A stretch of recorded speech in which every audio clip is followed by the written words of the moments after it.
O live action de He-Man e os Mestres do Universo finalmente chegou aos cinemas. E agora também chegou a hora da gente falar, sem papas na língua, se esse filme é bom mesmo, se é só mais uma tentativa da Mattel de transformar brinquedo clássico em franquia de cinema, e também, tentar entender por que depois do sucesso absurdo de Barbie, era inevitável olhar para Mestres do Universo com uma pequena dúvida na cabeça, né? Será que a Mattel conseguiria acertar de novo, agora com uma proposta completamente diferente?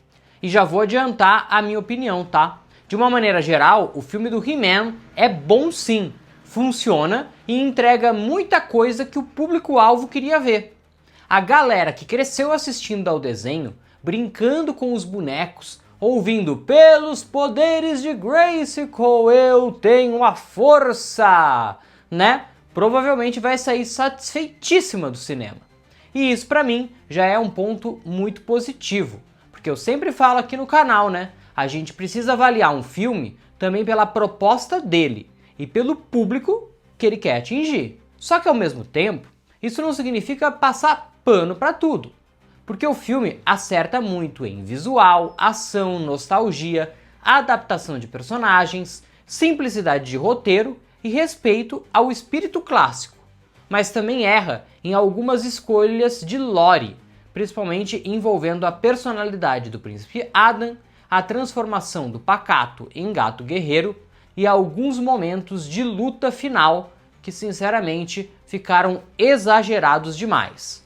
Então, hoje a análise vai ser muito sincera, tá? Como sempre. Vou elogiar o que funciona, criticar o que incomoda e explicar porque, pra mim, esse é um bom filme de diversão, mas um filme que tem problemas importantes quando a gente olha com mais carinho pra mitologia do He-Man. Os músculos de aço não serão em He-Man. Fala galera, eu sou o JM Carneiro, esse daqui é o Cultura Popcia e hoje a gente vai pra análise completa do filme do He-Man, o novo live action de Mestres do Universo, dirigido por Travis Knight, com Nicholas Galitzine, como o Príncipe Adam, o He-Man, e Jared Leto, como o Esqueleto. É o melhor papel do Jared Leto na carreira, sabia? É, porque ele não aparece.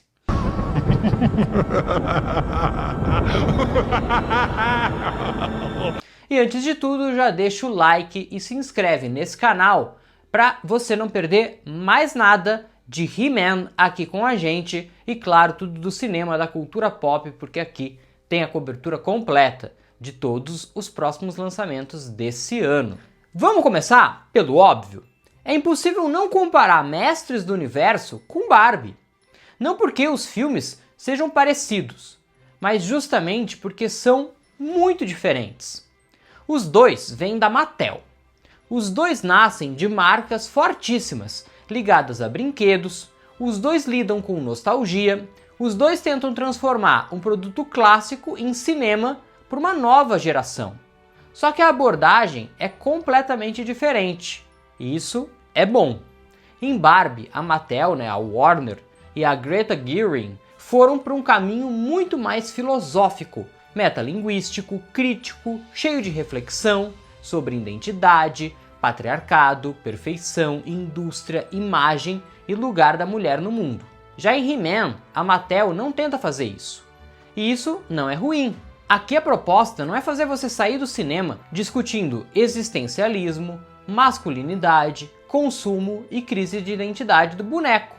Aqui a proposta é aventura, fantasia, ação, nostalgia, espada, magia, esqueleto, Eternia, Grayskull, porrada, pô! E eu acho muito bom ver que a Mattel conseguiu entender que cada marca pede uma abordagem diferente.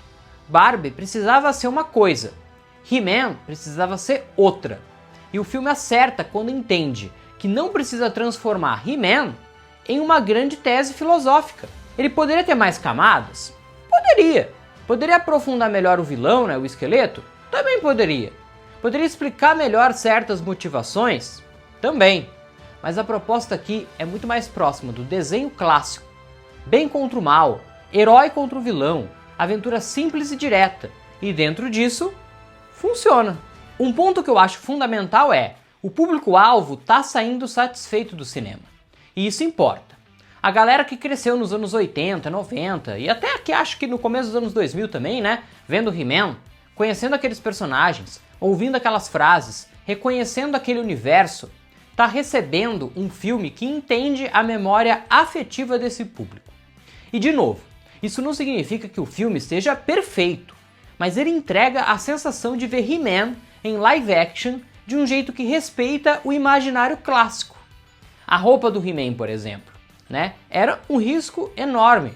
Quando a gente via as primeiras imagens do Nicolas Galizzi daquele jeito, a gente pensava, né, isso vai ficar muito estranho em live action. Ele com aquela sainha, né?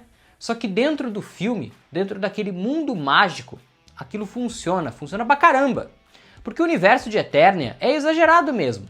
Ele é colorido, ele é fantasioso, ele mistura espada, tecnologia, magia, sci-fi, monstros, castelos e nomes absurdamente literais. Então se você tenta deixar tudo aquilo realista demais, você mata o espírito da franquia. E o filme não faz isso. Ele abraça a cafonice boa. Ele abraça o épico meio infantil. Ele abraça o nome esqueleto para um vilão com cara de esqueleto. E é assim que tem que ser. É um filme de desenho, não tendo medo de ser um filme de desenho. O esqueleto levou a minha família. Papai. E ele destruiu o nosso mundo. Eu vou lutar por ele. A história do filme é bem simples, né? Muito simples. Mas aqui eu acho que simplicidade não é defeito, tá? A gente tá falando de He-Man. O desenho clássico também era super simples. Eram episódios de 20, 30 minutos, né? Com uma aventura direta, uma ameaça, uma lição, uma batalha e um encerramento. O filme pega esse espírito e transforma em uma jornada de mais de 2 horas. Então é quase que como se tivesse mais de 4 episódios de He-Man dentro do filme. O que eles fazem aqui é contar uma história de origem. No desenho clássico a gente não tem esse mesmo tipo de explicação cinematográfica sobre por que o Adam é o He-Man, de onde vêm exatamente esses poderes, por que ele precisa daquela espada e como tudo isso se estrutura em uma jornada de herói tradicional. No filme, Eternia é atacada há 15 anos pelo esqueleto. O rei e a rainha são capturados e o Adam é enviado para a Terra ainda criança com a ajuda da feiticeira. Isso acontece porque a mãe dele é da Terra e aí então eles mandam ele para a terra natal da mãe. O Adam recebe a espada e ouve que precisa dela para voltar para o seu reino, mas ele acaba perdendo essa espada no caminho até a Terra. Ele cresce lá, passa 15 anos procurando esse elo com a sua origem e vira um adulto meio deslocado, meio perdido, meio sem rumo, né? Trabalhando com RH, contando para as pessoas que veio de outro lugar e sendo tratado como alguém meio maluco, que não fala coisa com coisa, ninguém acredita nele, né? Essa mudança não existe no desenho clássico, mas eu gostei, tá? Ele dá ao personagem uma origem mais cinematográfica, cria um motivo para ele não saber direito quem é e justifica a jornada dele meio de redescoberta, né? Para um filme de origem, isso funciona muito bem. Ponto positivo para He-Man. Mas agora, dito isso, tem uma coisa que me incomodou. E não foi pouco não, tá? O Adam vira bocó demais. E eu entendo o que o filme tenta fazer. No desenho clássico, o Adam é visto pelos outros como alguém meio folgado, meio inútil, meio mimado. Alguém que desaparece quando o perigo aparece e depois volta com cara de sonso, né? Meio assim, ainda bem que deu tudo certo, hahaha, né? É claro que a gente sabe que ele sumiu porque ele foi se transformar em He-Man. Mas para os outros ali, né? Ele parece só o príncipe que não quer fazer nada e que foge do perigo. O filme tenta adaptar essa ideia para um Adam criado na Terra, sem saber lidar com o próprio destino. Até aí, tudo bem, vai. Quando ele encontra a espada e não sabe lembrar as palavras, quando fica confuso, quando é perseguido pelo Fera na Terra e precisa ser salvo pela Teela, eu até aceito. Ele ainda está sem poderes, está assustado, está sendo jogado num mundo que não entende completamente, dá para passar pano. Até aqui, ainda dá para entender. O problema vem depois, quando ele já está em Eternia e finalmente fala as palavras "Eu tenho a força!", né, quando ele ganha os poderes de He-Man pela primeira vez. E mesmo assim, continua agindo como um bobalhão. Isso me incomoda demais, tá? Eu tenho que ser sincero. Porque a gente espera que a transformação tenha um impacto. No desenho, o paralelo era muito claro, né? O Adam podia parecer fraco e distraído, mas o He-Man era outra coisa, era outro nível. Era confiança, força, postura, heroísmo. Era como o pacato e o gato guerreiro. Um é covarde, o outro é casca grossa pra caramba. Aqui o filme tenta manter o Adam inseguro mesmo depois da primeira transformação. Até dá pra justificar dizendo que é a primeira vez que ele ganha os poderes, então é tudo muito novo pra ele, né? Ele não sabe usar aquilo. Tudo bem, até dá, mas o filme exagera. Tem uma pegada meio Shazam aí, né? Em que o Shazam faz isso, mas faz sentido. Porque o Shazam é uma criança que ganha poderes de adulto.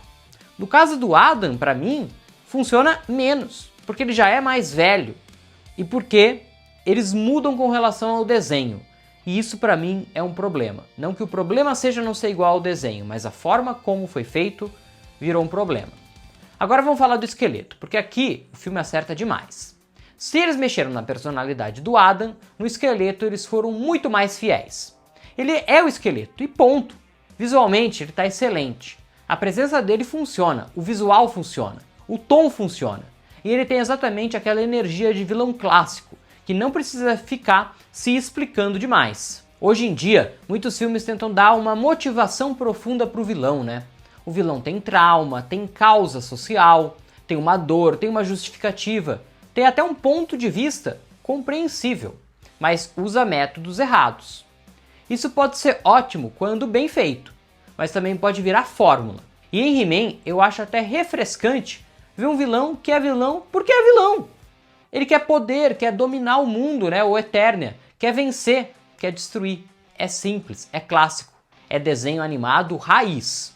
E o próprio filme brinca com isso. Ele não tenta fingir que esses personagens têm nomes super elaborados, né? Ele assume que Maligna chama Maligna porque ela é literalmente maligna. O mentor chama mentor porque ele é literalmente o mentor. O esqueleto chama esqueleto, vamos pensar por quê? Porque ele tem cara de esqueleto.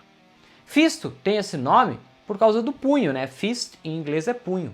E até He-Man, se a gente for na brincadeira, né? Basicamente ele chama ele homem, tipo um homem, de verdade, casca grossa pra caramba, né?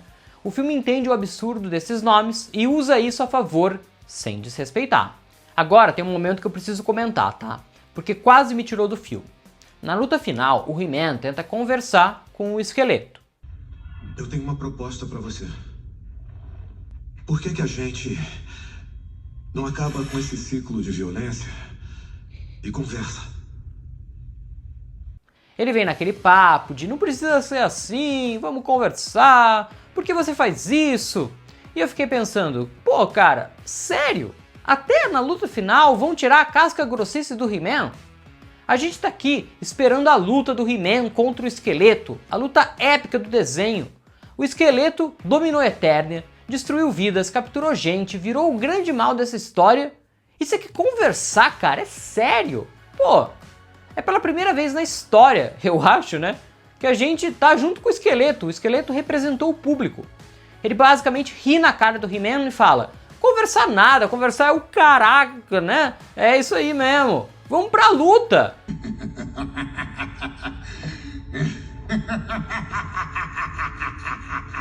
E aí sim, aí começa a luta e a luta é boa pra caramba. Essa tentativa de deixar o herói muito conciliador, muito moderno, vamos resolver no diálogo, né? Pra mim não combina tanto com esse momento específico, tá?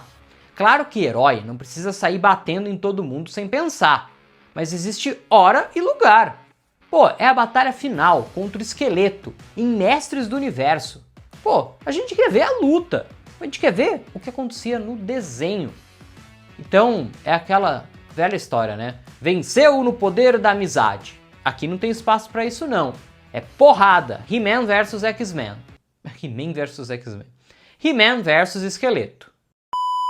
E quando o filme parte pra ação, ele funciona muito bem, né? As cenas são bonitas, bem coreografadas, tem energia, tem escala, tem aquele sabor de fantasia épica misturada com aventura. Os efeitos visuais na maior parte do tempo são bons, os personagens ficam visualmente interessantes, as roupas funcionam, Eternia funciona, a magia funciona, a espada funciona. Eu gostei muito de como eles adaptaram vários elementos do desenho para o live action. He-Man pode parecer ridículo, muito fácil se você errar o tom. E o filme, na maior parte do tempo, acerta o tom visual. Ele sabe que aquele mundo é mágico, exagerado, colorido, estranho. Então, ele não tenta transformar He-Man num soldado tático de armadura preta. Ele não tenta deixar o esqueleto realista demais. Ele entende que esses personagens precisam parecer maiores do que tudo. E isso ficou muito bem feito. Eu preciso falar, a câmera lenta na luta final me incomodou. E não foi pouco não, tá? Teve um momento que parecia que o Zack Snyder tinha entrado escondido na sala de edição, porque, nossa senhora, o He-Man dando soco no esqueleto, tudo parando em slow motion, aquela tentativa de deixar cada impacto super épico. Só que pra mim ficou over, ficou exagerado, ficou cringe em alguns momentos. Câmera lenta pode funcionar? Claro que pode, e é legal pra caramba. Uma vez ou outra, para destacar um momento específico. Mas quando você usa demais, começa a parecer artifício. Em vez de aumentar o impacto, tira a naturalidade da cena. E numa luta que já tinha tudo para ser boa, eu acho que o excesso de slow motion atrapalhou. Não chega a destruir a cena, mas incomoda. Principalmente porque o filme já tem uma energia naturalmente épica. Ele não precisa forçar a barra. Agora vamos pro CGI que não funcionou tão bem, tá?